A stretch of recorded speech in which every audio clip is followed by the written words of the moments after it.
वक्त पाकिस्तान में जबरदस्त हलचल मची हुई है। दुनिया भर की निगाहें इस्लामाबाद पर टिकी हुई है क्योंकि बातचीत का एक नया दौर शुरू हो रहा है। सवाल ये उठता है कि क्या ये बातचीत शांति का रास्ता तय करेगी या फिर वर्चस्व की जंग में ये तय होगा कि हॉर्मुज का असली किंग कौन है।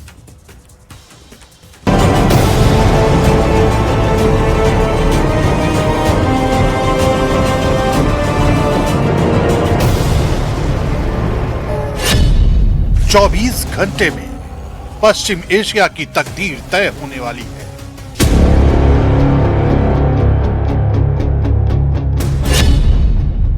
इस्लामाबाद में शांति बनाम संघर्ष की सनसनीखेज पटकथा।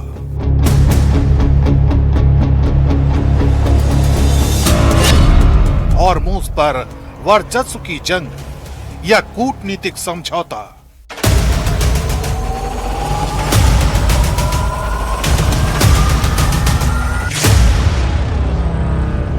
स्ट्रेट ऑफ हॉर्मुज से आई ये तस्वीरें ईरान की हॉर्मुज सुप्रीमेसी का दावा करती हैं। समुद्र में गश्त करती नौकाएं, जब्त किया गया कंटेनर जहाज और संदेश साफ है कि इस अहम समुद्री गलियारे पर पकड़ किसकी है। इसी बीच दुनिया की निगाहें इस्लामाबाद पर टिक गई है, जहां कूटनीति का नया दौर शुरू होने जा रहा है। सवाल यही है कि क्या ये बातचीत शांति का रास्ता खोलेगी या फिर वर्चस्व की जंग को और तेज कर देगी। हॉर्मुज सिर्फ पानी का रास्ता नहीं बल्कि वैश्विक ताकत का सिंबल बन चुका है और अब इसकी दिशा तय करने वाली बातचीत एक बार फिर पाकिस्तान की जमीन पर हो रही है।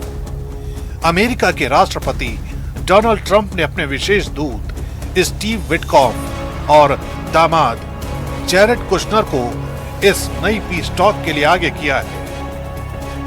As you know, and I spoke about it earlier this week, the president was flexible in granting an extension of the ceasefire throughout this time. The president has decided to dispatch Special Envoy Witkoff and Jared Kushner back to Islamabad. The Iranians want to talk. They want to talk in person, and so the president is, as I've said many times to all of you, always willing to give diplomacy a chance. So Steve and Jared will be heading to Pakistan tomorrow to hear the Iranians out. We hope progress will be made, and we hope that positive developments will come from this meeting, and we will see. And the president, the vice president, the secretary of state will be waiting here in the United States for updates, and the vice president, I understand, is on standby and will be willing to dispatch to Pakistan if we feel it's a necessary use of his time. White house की press सचिव Karoline Leavitt ने साफ कहा है कि Iran बातचीत करना चाहता है और आमने सामने संवाद की इच्छा जता रहा है। इसके साथ ही उपराष्ट्रपति जेडी वेंस को स्टैंड बाय में रखा गया है, जो जरूरत पड़ने पर इस्लामाबाद पहुंच सकते हैं। ये संकेत है कि अमेरिका इस बातचीत को बेहद गंभीरता से ले रहा है और किसी भी मौके को गंवाना नहीं चाहता। हालांकि दूसरी तरफ ईरान ने तस्वीर कुछ अलग पेश की है। विदेश मंत्री अब्बास अरागची ने साफ कहा है कि उनकी यात्रा का मकसद साझेदार देशों के साथ समन्वय और क्षेत्रीय हालात पर चर्चा है, न कि सीधे अमेरिका से वार्ता। उनका कहना है कि ईरान के विचार पाकिस्तान के जरिए आगे बढ़ाए जाएंगे। इससे साफ है कि पर्दे के पीछे बातचीत की जमीन तैयार हो रही है, लेकिन खुलकर किसी समझौते की पुष्टि अभी नहीं हो पाई है। यानी कूटनीति का खेल चल रहा है, जहां हर बयान के पीछे एक रणनीति छिपी है और हर कदम बेहद सोच समझकर उठाया जा रहा है। इसी बीच पाकिस्तान खुद इस पूरी प्रक्रिया का केंद्र बन गया है। उप प्रधानमंत्री और विदेश मंत्री इशाक डार ने ईरानी प्रतिनिधिमंडल का स्वागत किया, जहां सेना प्रमुख आसिम मुनीर और गृह मंत्री मोहसिन नकवी भी मौजूद रहे। सूत्रों के मुताबिक पहले पाकिस्तान और ईरान के बीच बातचीत होगी, जिसके बाद अमेरिका के साथ संभावित ट्रायंगल टॉक पर फैसला लिया जाएगा।